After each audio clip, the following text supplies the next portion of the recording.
Steve does it every time with those films. Great one. Before we begin, I do want to acknowledge some of our winners. You saw the films from the 15 before we took a break, and some of them are here with us. I would like to have them stand and receive some acknowledgement. We have Kostin from Canada, Michaela from Jamaica, and Sophia from the Republic of Georgia.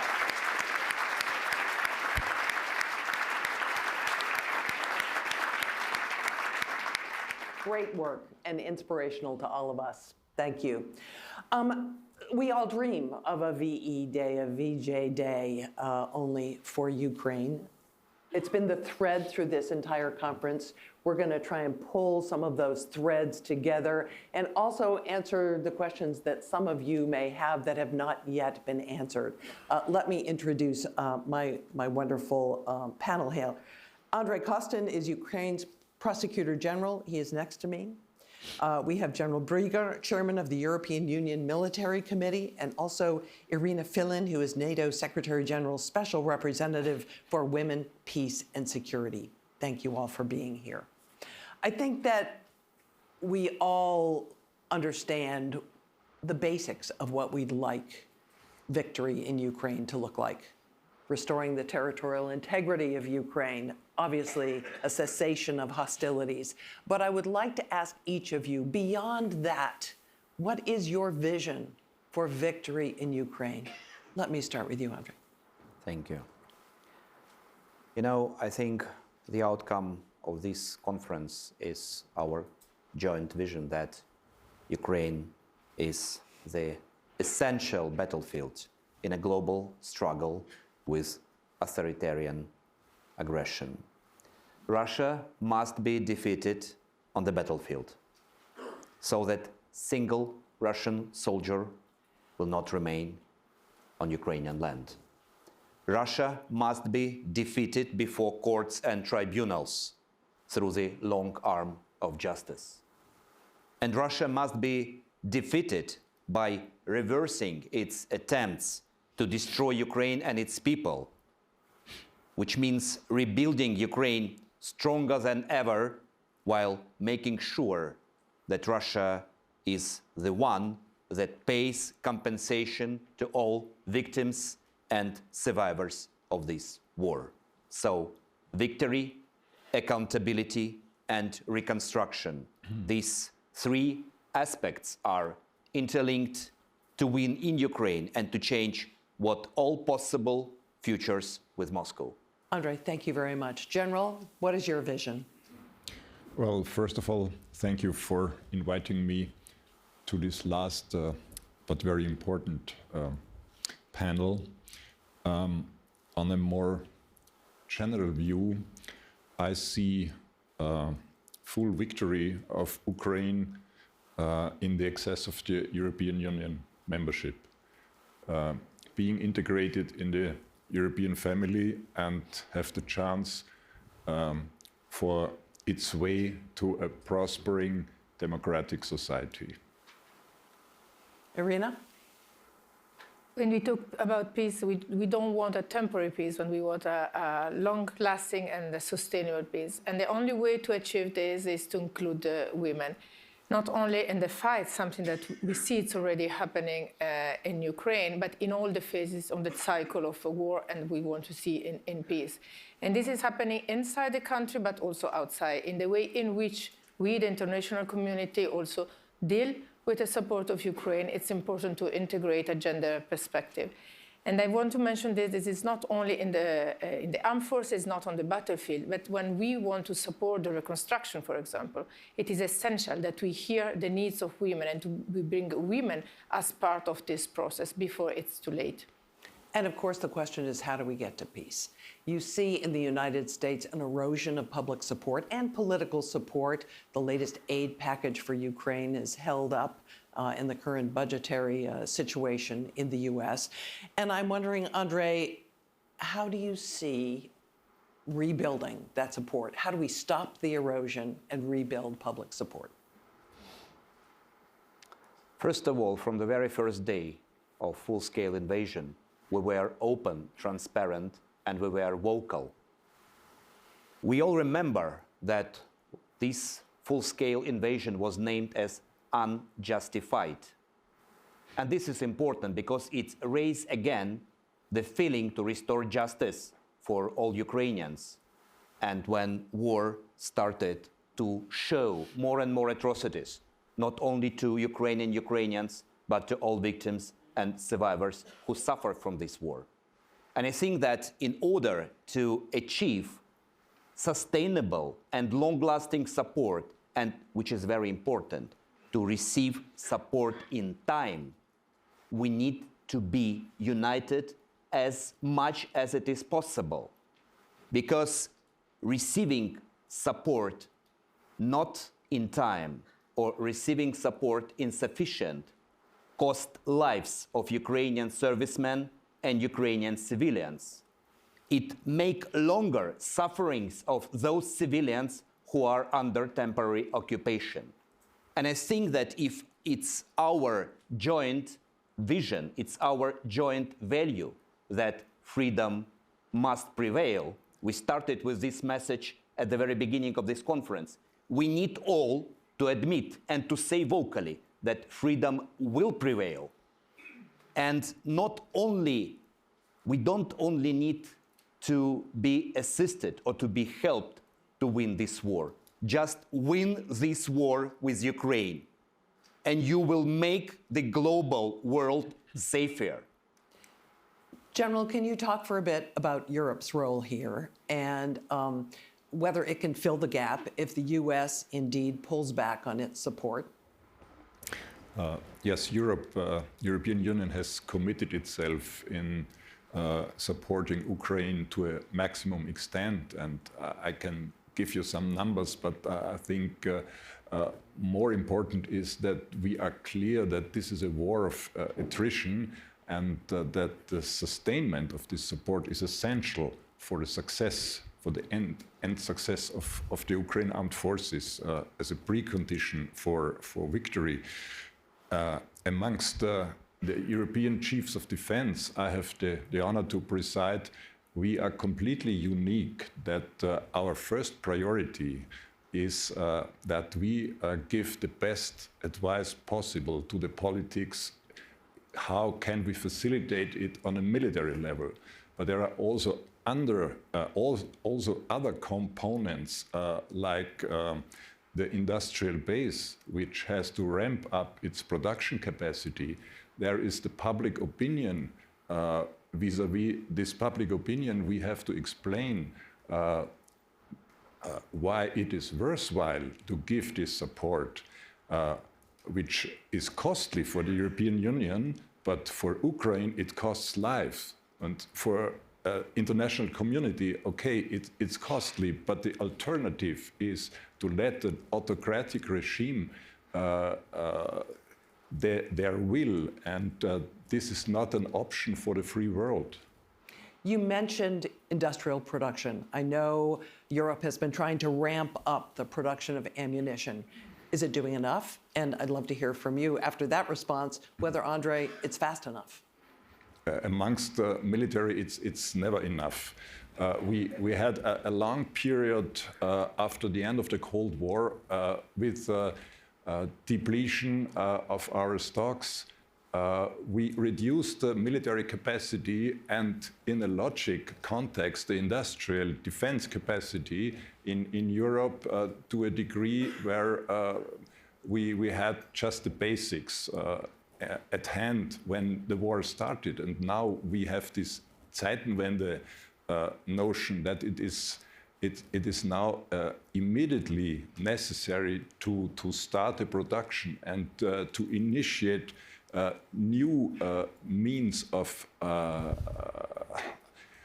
also give incentives for member states to ramp up the production. And we did this via the European Peace Facility, and we did it via the perspective of procuring on a cooperative basis in order to lower the costs and to speed up with the numbers. So this is a lot of measures going on. Coming to the ammunition, we have initiated a 3-track approach. The ambition is to produce 1,155 artillery ammunition till spring next year.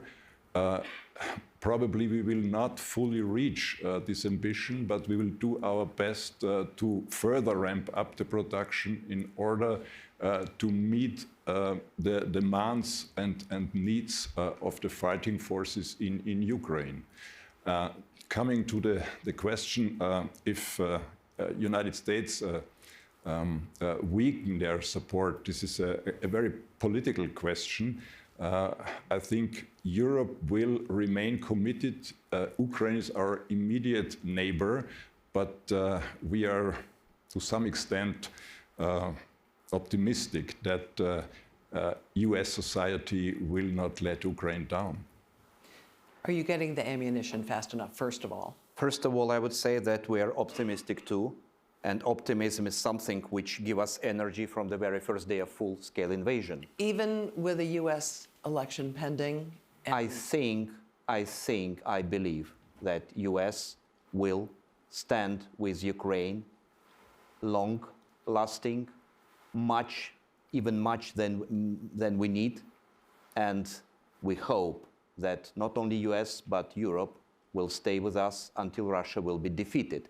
This is important certainty that Ukrainian people need to hear from politicians in US and in Europe. And I hope that at some stage politicians will be brave enough to say this vocally to Ukrainians.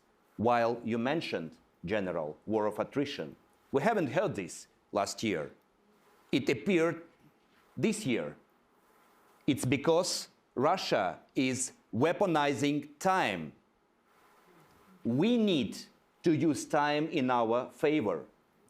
Speed of life in Ukraine is several times faster than here. This is reality.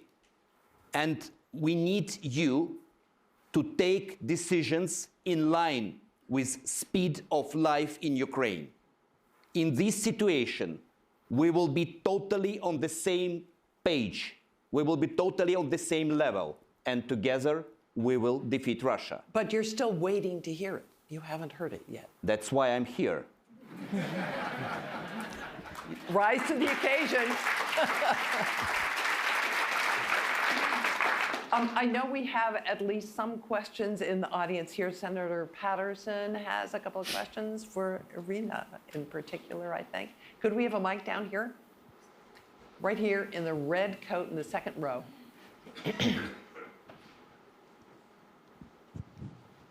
So thank you. I'm Rebecca Patterson, a senator from Ontario. And it really is about the human cost of war in Ukraine. And I'm going to talk about gender perspectives. The one thing we know through open source is about 40,000 Ukrainian women have not just been victimized by the war, but they're standing up to fight. And as you move towards peace, there's going to be a cost of demobilization to all Ukrainians. But I'm going to focus on women and children. And so looking at us as donating nations, I'm going to have two questions. First and foremost comes with what recommendations can we get both from Ukraine on how to better support demobilization, because I am optimistic in victory, but also to focus on the portion of the population that takes a particularly heavy brunt of war. That is my first part. And then my second part goes directly to NATO. I've worked on both sides of NATO. And looking at gender perspectives in policies that politicians are making, I'm finding I'm not quite seeing it yet. Can you give all nations a bit of recommendations on how we can better consider gender perspectives as we look at things like environment and cyber and all the different areas that we are challenged with? Thank you. Irene, why don't you start? Thank you very much. We all know that conflict and wars are highly gender. And the war of Russia against Ukraine is certainly one of the most gender we have seen in the past years. You mentioned correctly two dimensions, that it's the high number of women participate in the armed forces right now in Ukraine and the impact on women and children. Those are the two pillars of the agenda of women, peace and security based on Resolution 1325. the participation of women as an agent of change in a war, and the need to protect the most vulnerable because of the impact and the differentiated impact that war has. We at NATO, we are working closely with the armed forces and with Ukraine. I engage at different levels to better understand how we can support women in this moment, but also once peace will come. We have conducted a gender assessment needs in collaboration with the Ukrainian authorities to listen from women there and listen from the institution to understand what the different needs are, because this is still the problem.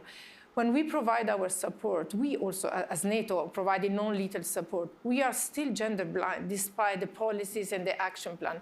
It's so difficult to move from these policies into action. When we provide medical kits or medicine, we don't think that on the other side, this might be a man or a woman. We provide a gender blind kit.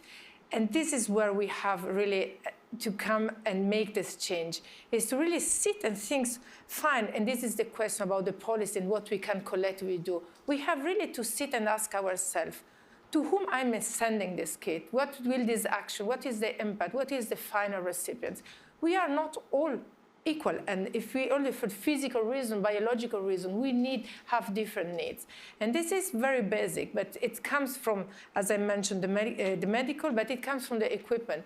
We are still about having the conversation about the lack of bulletproof vests for women in the armed force. Now this is changing. The first production is in place. But then for me, it was impossible to think that it's not given for granted, and that's not the case, and not only in Ukraine. And this is where I want to stress. This is a common problem across allies. Women do not have the right uniform, and they don't are protected in the same way. The proof vests are very heavy, so if we as a woman carry the one that are done for men, we will have spine injuries. If they are not in the right way to light, we are not protected enough. So this requires investment because that's a very costly product. But if we want to have women and to defend our country, we need to be able to defend themselves, women themselves. So that's something that it's very important, and the gap is between the policy and the implementation, but it's a cultural gap. The problem is the challenge, the change of the mindset that we all have to still do collectively. Andriy, do you want to weigh in? You know, thank you for the changing of the mindset, because we have also changed a lot of elements of our mindsets, and we not only change approaches, but we also develop new strategies, and I would say new approaches how to ensure that all victims and survivors suffer from this war will be properly cared by the government at large. I think it really changed approach of all law enforcement system. We started to change this approach to victim-centered, to the most vulnerable victims of this war, to the victims of conflict-related sexual violence crimes. I created special unit in my office last September. We changed approach to victim-centered to avoid re-traumatization, to give full respect to victims and survivors of conflict-related sexual violence, of which women and children are most likely the victims. And we saw that this gave us proper result. We introduced even the principles of so-called Murad Code in the strategic documents of my office. So they are used now by all prosecutors and investigators. And then we saw that we start to receive more reports. We start to receive more information from victims and survivors. This is very important. And when I understand this, I start to understand that we need to extend such approach to all victims of this war. That's why I created the coordination center to work with victims and survivors, where specially trained professionals will deal with them, to help them to navigate in this very difficult world. But once again, we are looking even wider, because it's not enough only to ensure or to offer elements of justice to victims of the war. It's important to ensure that they are properly cared in all other dimensions medical, psychological, financial, even relocation of these people to the safer places. And with this, we coordinate these efforts with the other governmental institutions. And this is a state policy. And also, I want to mention, we all understand that every person in Ukraine is suffering. And as long as war is ongoing, the suffering become more. And it's important for us to ensure that mental resilience and mental recovery of our people will be also ensured. And for that, we need substantial support from the global community. We need healthy people to live in peaceful Ukraine. And this support is very essential. I do want to ask you about the mindset of the Ukrainian people. They've got to be exhausted. Are they still in the fight 100%? You know, I've been asked one time if Ukrainians are still hope in victory. And I said that every morning when we stand up after difficult nights in some regions, after difficult news we receive, depending on many other aspects, we live every day between hope and belief. Because when we are stronger, we believe in our victory. We believe that we will be supported. If situation is a little bit more difficult, we hope. But every one of us believe in our victory. And the mindset of Ukrainian people is to defeat Russia.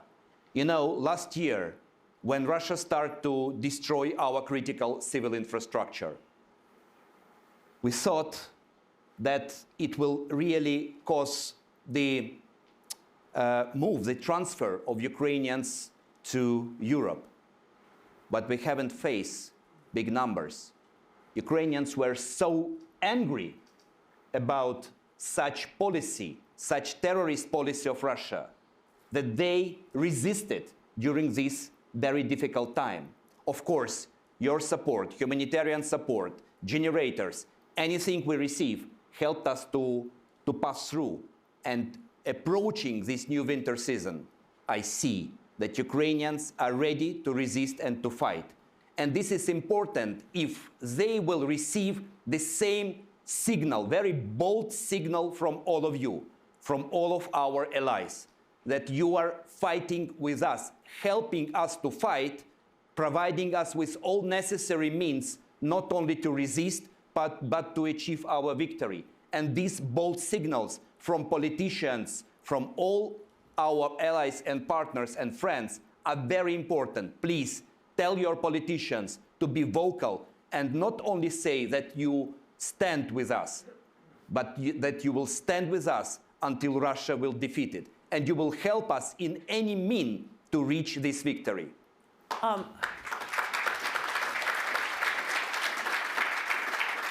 So we've been discussing Ukraine for a couple of days, but I suspect that there are some big questions that some of you have that have not yet been answered. And this is your opportunity. I see someone behind the cameras here in the center of the back. Can we get a microphone to him? Please identify yourself. And for all of you, if you could keep your questions relatively crisp, we'd appreciate, because we'll get to more of them. I will try my best. My name is Matthias Gebauer, working for German magazine Der Spiegel. Mr. Kostin, a question not completely regarding our topic here today, but it's a big topic in Germany regarding the investigation who was behind the attacks on the Nord Stream 2 pipelines. There were reports 2 weeks ago, I'm sure you are aware of it, that Ukrainian but also Western intelligence services have the suspicion that a former commander of the Ukrainian special forces had a role in this, or at least Ukrainians gave this name to Western intelligence services. Could you tell us a little bit, are your services investigating if this Ukrainian commander had a role in this, and what are the details of this investigation? Thank you. First of all, I would say I would ask maybe you to give more information, because we have only received information from media, and it's not enough to understand more. So I think that if we will receive any request and any information by official sources, of course, we will prepare our answer and we will comment on this. Because just information in media is not enough in our situation of gross propaganda and gross misinformation that could appear in any source. So, to be clear enough, if we will receive any request, we will start our action. The question was whether you were conducting an investigation. This was my answer. So we have no official information about anything. But are you investigating to try and get that information? If we will receive requests from the authorities of like Germany or from any other, we will respond in proper manner. Do we have here's another question right here. Microphone. Thank you. Ayman Hanna from Samir Kassir Foundation, Lebanon. My question to NATO and the EU, and not that anyone would regret the Putin regime. Can the Putin regime survive a defeat in Ukraine? And are there any planning for the day after in Russia? General, you want to take that jump ball?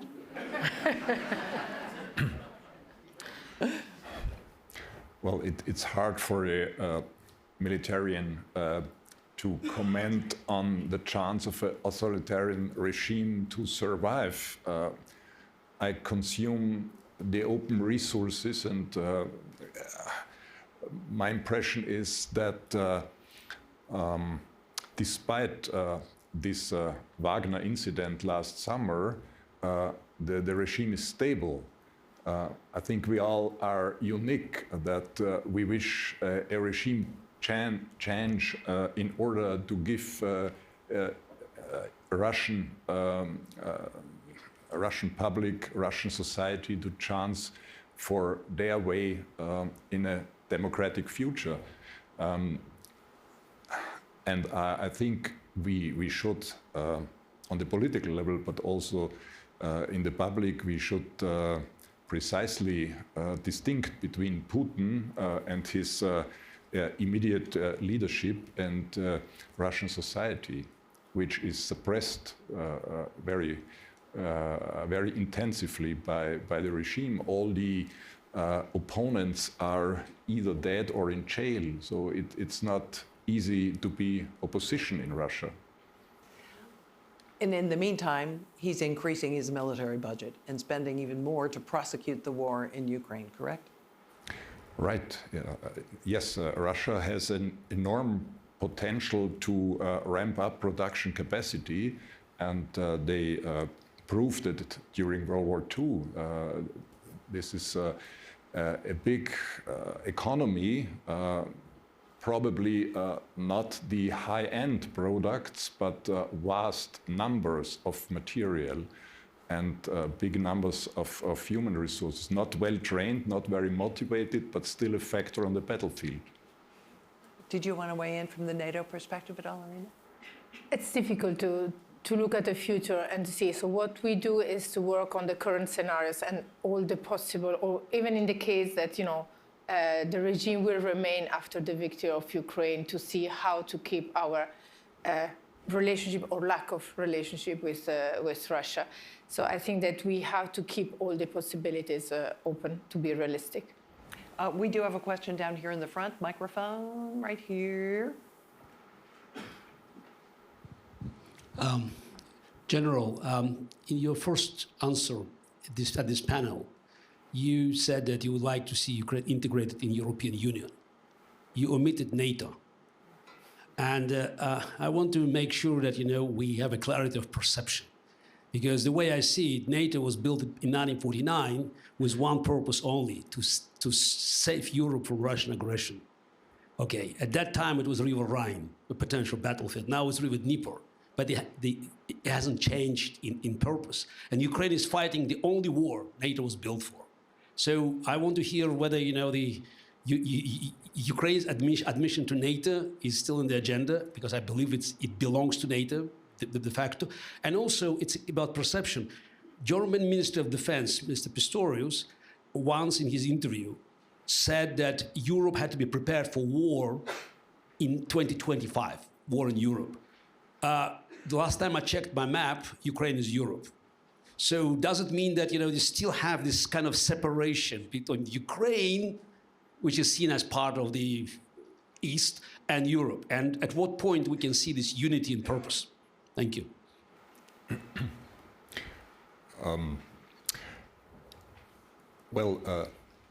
As an European official, I have to say it's an autonomous decision of NATO whether to invite Ukraine to join the alliance. From a geostrategic perspective, both organizations, NATO more militarily, but EU also, when it comes to security and resilience, are in charge of security, of European security. I would pass the question maybe to our charming NATO colleague. From the European perspective, we are looking forward to access to European Union, which also is developing a military dimension, but not overlapping with NATO. We are more looking for crisis management outside Europe. So you rightly stated that Ukraine access to the alliance would be perhaps a logic step, but it's upon the politicians and the society to facilitate such a step. I think allies have said this very clearly. The right place for Ukraine is in NATO. That has been stated and reiterated in several occasions. And the Secretary General says quite often the title of this panel: "We will stand with Ukraine as long as it takes." And I would like to add, until the victory, as it was pointed out correctly, that the sentence maybe can be complemented with this part. I think we have never been so close with Ukraine. And I was telling, before we came in, something that we are seeing and experiencing every day. In our relationship with partners, we conducted training to enhance the interoperability. And we have reached a point where it's not only NATO giving training and Ukrainian learning from NATO, but we have reached a point where it's a mutual exchange. We, as allies and as a NATO, are learning from the experiences and the skills and competencies developed by our Ukrainian partners. And what Andriy was referring to when it comes also to accountability and justice, I want to underline what the Ukrainians are doing. It is the first time that during a war, prosecutors there are prosecution of conflict-related sexual violence. This has normally happened, if you look at the Balkans, after the war has ended, maybe after decades, and there are still in the Balkans the process ongoing. This is unique, and this is it will be a lessons learned and a case studies for all of us. So there is no question that an invitation will be addressed. It is then up to allies to decide when and when the conditions will be met. Sooner is better, from your perspective, I presume. I think as soon as possible, and sooner is better. Of course, it will be better for Ukraine and will be better to preserve peace in Europe. And thank you for mentioning our really unique experience in not only documenting war crimes, but investigating and prosecuting them in course of ongoing war. And I will also say that from the point of view of delivering justice, we really receive huge support. And it's not only support to our investigation and prosecution, but we are investigating now more than 110,000 incidents of war crimes of all of the ranges. It's our primary commitment to deliver justice to all Ukrainians. And we understand that 99+% of all war crimes will be investigated and prosecuted by ourselves. But we are supported with this by many institutions who really help train our prosecutors, share experience. And on our side, we create absolutely new techniques and new approaches, which we are ready to share worldwide. We have a unique cooperation with the, I would say, partnership, as Karim Khan usually mentioned this, with the International Criminal Court. And first arrest warrant to Putin and Lvova Belova, it was a result of our joint operation or joint action, which lasted only 5 months. And this is also a unique feature of this arrest warrant. Never before ICC reacted efficiently in such a speedy manner. And moreover, our partnership with the ICC is also a unique feature because the International Criminal Court, by its nature, is a complementary mechanism. So it's intervene when national authorities are unwilling or unable to prosecute by themselves. We are willing and we are able, but we have no jurisdiction, for instance, against or over acting president, because they have personal immunity in any national system. And first arrest warrant was against Putin because we cannot touch him directly in our national system. That's why the accountability for the crime of aggression is critically important. And we are the first from the Second World War to create coalition of countries who are ready to establish special tribunal to prosecute for the crime of aggression Putin and the other members of the highest military and political leadership, first after Second World War. We need to fill in this gap in accountability because aggression, crime of aggression, is a leadership crime. Crime of aggression caused all other 110,000 incidents of war crimes, killed people, wounded, raped, tortured. We need to put an end to this practice. And accountability, once again, is deterrence. We need to show to the other potential aggressors that we, as civilized world, are together in order to prosecute those who will try to commit aggressive acts. We have a couple of questions, I think, back here. There are two of you side by side. If we could pass the mic over, perhaps you could both ask your questions and then we'll get them to the panelists. Thank you very much. I'm Emma Belcher, President of Ploughshares Fund, which is a nuclear threat reduction foundation. I've got a question for the Prosecutor General. One of the reasons that the US and NATO have said that they haven't maybe earlier on moved faster or provided the kind of support that Ukraine's asked for is concern about escalation to potential nuclear use and potentially nuclear war. Putin hasn't made explicit threats as recently. And I'm wondering, do you think this is the real reason that the US and NATO haven't done more? Is there anything else going on here? And that's the first part. And then the second question is, how do people in Ukraine feel about Putin's nuclear threats? Do they take it seriously? Are there a range of views? Are people concerned? Okay, why don't you pass the mic? There we go. Thank you. I think mine might not be a question, but I make it very quick. I would like to draw the attention that Afghanistan once in the previous century has defeated Soviet Union. Please look through the history and see what works then and there and why we defeated Soviet Union in Afghanistan. There are some similarities. And second of all, in this century, US, NATO, and all their allies have been defeated in Afghanistan by the Taliban, and they left everybody behind, including the women who paid a lot of, they put their life in line. So while I wish victory for the Ukrainians, that's what I wish for my country as well. But I hope that you will be prepared and not 100% rely on the allies, because there will be a day that they will leave your country. And make sure on that day you're prepared to manage and not to experience what we have gone through as a nation. Thank you. Okay. For you, the question on nuclear. I think we all understand that Russia is using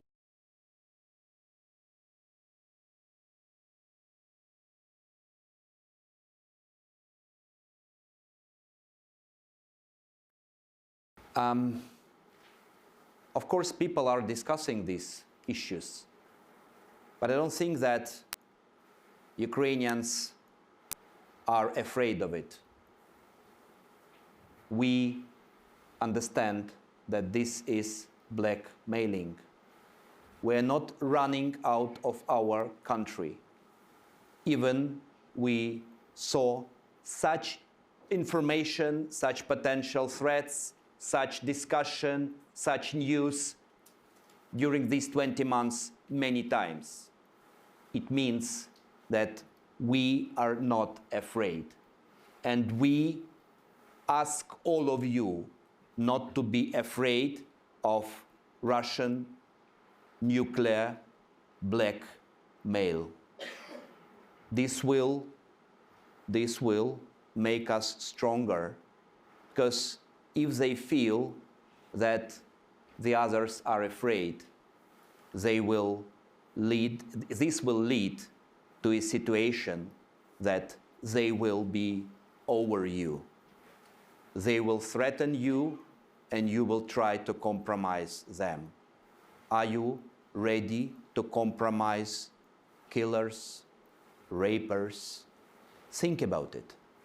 General, are you as confident that it is just rhetoric from the Russians when it comes to nuclear weapons? We share this assessment that this is some sort of information operation that we show we have the power that as a weapon of last resort we can use, let's say, tactical nuclear weapons. We deem it not very likely, so I would basically go with the Prosecutor General. I also want to follow up on the question about Afghanistan and the statement that be prepared, the allies are going to leave. Is that going to happen in Ukraine? In my perspective, not. There are maybe some similarities, but the start of the intervention in Afghanistan was a complete different situation. It came from 9/11 and the search for Osama bin Laden. Then it evolved to be a long-lasting conflict with all this tribal situation in Afghanistan. So I personally would go with the lady that we all wish a better situation and a democratic development for your country. In Ukraine, there is a democratic regime. There is a sovereign nation defending their freedom, and I'm really in line with those who say the West stand with Ukraine in order to give all the preconditions to have the success. When it takes one more longer, then we have to be patient, but we have to be strong. And what about, Irene, the comment about women, how women fared in Afghanistan, how they may fare in Ukraine? I agree that it's a different situation to compare, but just let me tell you something. I hear you, and I hear the voices of Afghan women. And it's difficult from my perspective, having an official role, to say more than that. NATO operates under a mandate, NATO withdraw from Afghanistan, and I know that it's very challenging and difficult for you to hear that, and believe me, it's difficult for me to tell this. But as a NATO official, this is the situation, but I think there are different ways for women to come together and try to continue the fight on that. But I agree that this is different. This is not living in the same way, because we are not, for NATO, we are not present on the territory. So we were there with some missions, which is not the case here. We operate in a partnership agreement, and we are continuing the relationship we had before in different ways. So on that perspective, it is different. Then I understand you can live even without being present with your boots on the ground. That I understand. We have another couple of questions down here in the front. Where's the microphone? We have the former president of Estonia with his hand up in the front row. And then I would like you to pass it back. But there's the mic. There's a gentleman right behind you who will want the mic next. Quickly, I want to answer that question from a different perspective about nukes. On the first day, there was a video here which had me from when I was here in 2014 pointing out that the NPT regime is dead after the way that Ukraine was abandoned as a result of the Budapest Agreement. The West did not live up to a Budapest Agreement. Ukraine not only gave up its nukes, it also gave its long-distance bombers, and it also gave up its missiles, which are now both being used against Ukraine. Now, when you say, is there an effect? Maybe not in Ukraine, but the year of self-deterrence on the part of the United States and of NATO, saying, oh my God, we can't give them ATACMS, we can't give them this, we can't give them that. When you do give them ATACMS, you only give them the short-range ATACMS with cluster munitions, not the ones with the heavy load of TNT, which would take out the Kerch bridge. Yes, so in fact, nuclear threats have not worked on Ukraine. It has made the West wimpy. Thank you. All right. Thank you very much indeed. My name is Roderich Kiesewetter from the German Parliament. My question is to the General Prosecutor. The question of the German journalist about the pipeline infrastructure shows how effective Russian false flag operations are, and it is very much linked to the question of trust to Ukraine. How effective are these Russian operations regarding the involvement of Ukrainian oligarchs who are against the current government, the democratic government of Ukraine? Is Russia abusing it, and could you prosecute that? And to General Brieger, how unanimous is the European Union when you see the role of the Slovak Republic and Hungary? Thank you. Well, we have a couple of different questions there. I suspect you may want to respond to the President on the question of nuclear vulnerabilities. I mean, maybe the last question. As well. Go for it. I think that we all understand in Ukraine that oligarchs was the real problem of our society because of their illegal influence in many spheres. And they created the system for decades. And we, at time of war, first time in our history, started this fight against their illegal activity. Some of our oligarchs are indicted. Some of them are in Europe, and we are fighting to extradite them. One person who is treated as an oligarch by people, he is now in detention for economic charges, for money laundering. And this is our fight to make our country better, to clean it from corruption, to clean it from illegal activity of oligarchs, to clean it from organized crime. These three pillars in which we concentrate our efforts in parallel to all other work we are doing in time of war. Once again, they require substantial support from the European community. I will not mention countries who are very resistant to extradite top-level corruptioners to Ukraine. I will not name them now. But I want this to be happen because Ukrainians want justice not only from Russia for the crimes committed by Russia against Ukraine and Ukrainians. You can't divide your demand for justice in your head. You demand justice for the war crimes from Russia, but you don't want to demand justice for something which with which you are not okay in Ukraine. It's existential demand for justice. And we try to deliver this justice in time of war. And this fight, we started it, it will take time. And we need to be backed and supported in every level to clean our country from oligarchs. But for them not to appear in Europe and spoil in Western Europe, I would say, and to spoil your countries with their influence. So we need this support, and I hope it will be enhanced. Mm-hmm. General, has the West gone wimpy? The decision to support Ukraine from the very beginning was taken anonymously, as you know. So including the member states you named.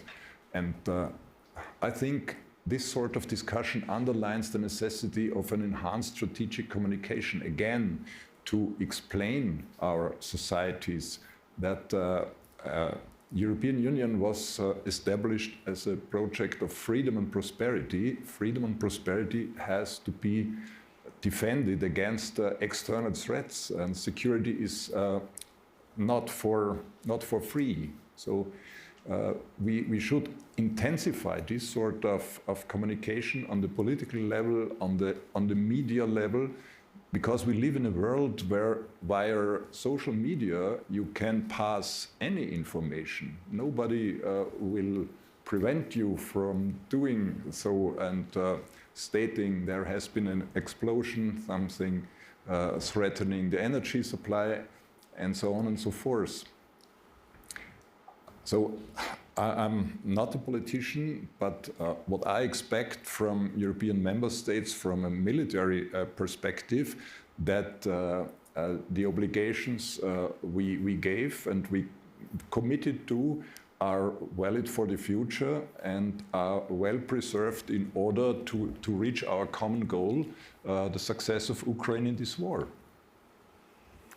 I know we have some other questions. Here's a hand up back here. Where is the microphone? Thank you. My name is Vincent Chow. I work as a foreign policy advisor to the governing DPP in Taiwan. My question is for General Brieger, and two questions, well, and very fast. First one is that we've been exploring basically over the past year, but particularly over the past 3 days, the juxtaposition between victory in Ukraine and peace and security in the Pacific region. Do you personally view success in Ukraine, for Ukraine, as correlated to peace and security in the Indo-Pacific region and Taiwan Strait in particular, first?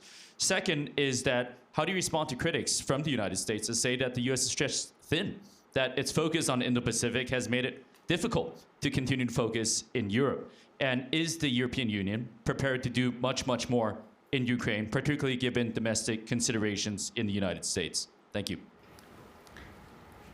To my opinion, winning the war in Ukraine and all these strategic aspects are interconnected internationally. So you cannot divide between security in Europe from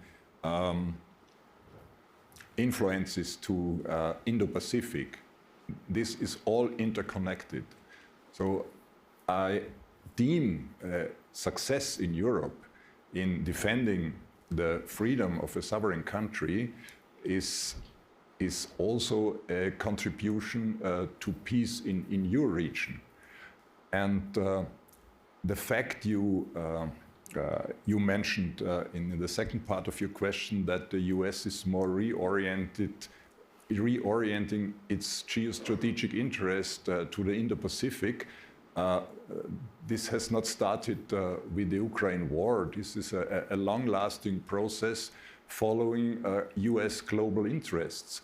On the other hand, United States are intensively supporting Ukraine in its war against this unprecedented aggression. So to balance all these aspects, these are the critical questions our politicians have to solve and have to find the right priorities. And I'm convinced they are trying to do this in a proper way for the sake of the security of the world.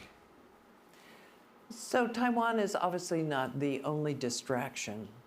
The Israel-Hamas conflict is taking a lot of energy and has knocked Ukraine off of the front pages in much of the world. Do you feel that acutely? Do you think it's impacting support for Ukraine? Once again, it's about time. Because to ensure our victory over the Russia sooner than later could prevent many other conflicts which start to appear. So I totally agree with General, these issues are interlinked.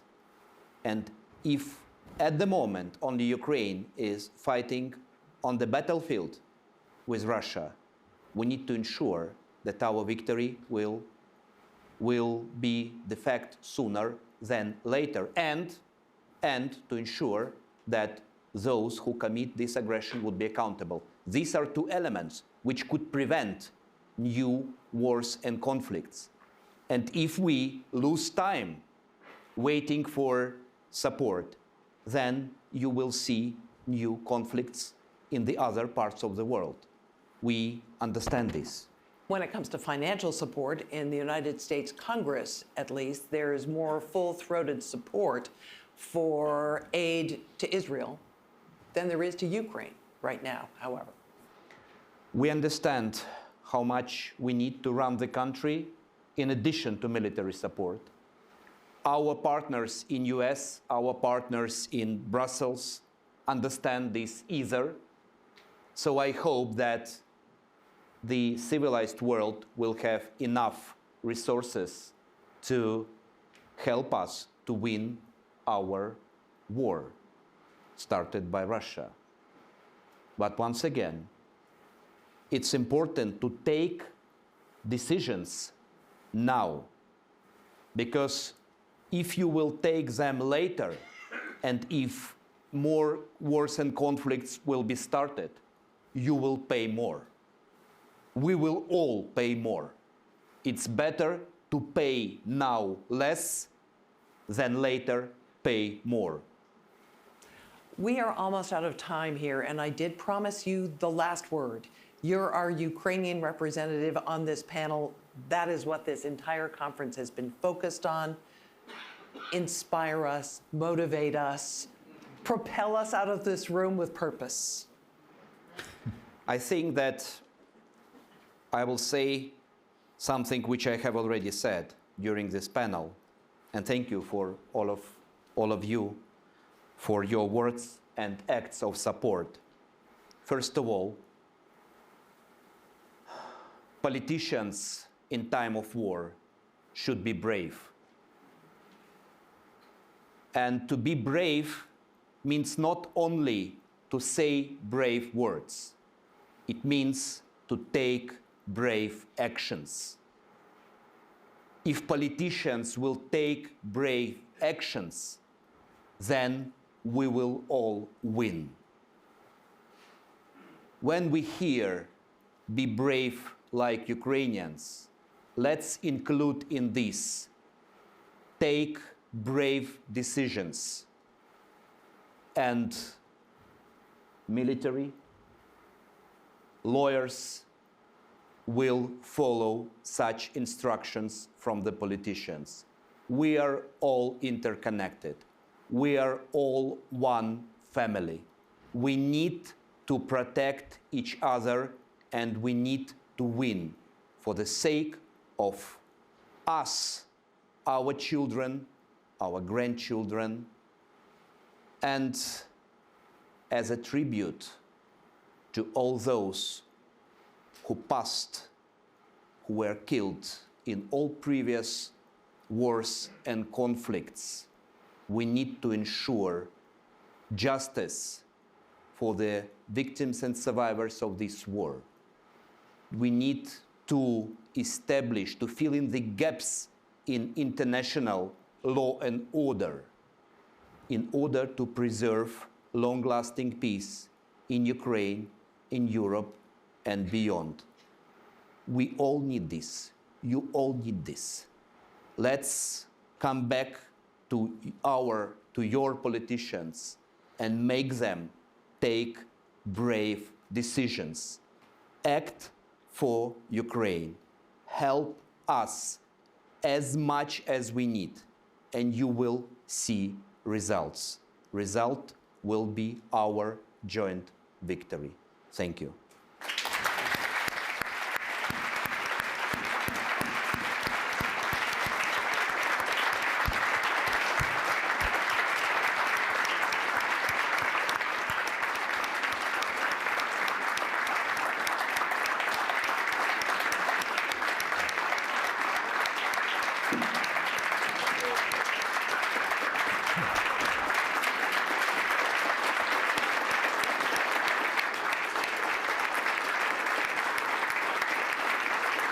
Slava Ukraini.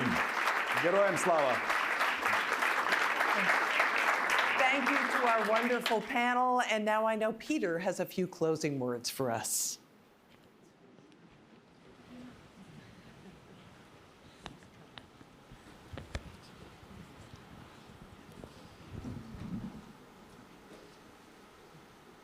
Every Ukrainian is a hero. And I thank you all for saving all of us. Thank you. I want to thank a few people, my board of directors, my team, Madam President, my team, and I want to thank all of you who've traveled here, who've spoken, and who've really given us a sense of moral clarity going forward. I also want to thank my filmmaker, Steve Markle, who set the tone through us the entire weekend.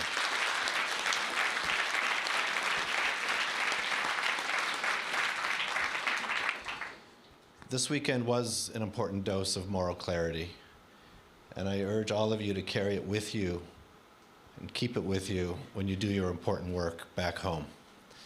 We'll see you back here next November. Safe home. Thank you.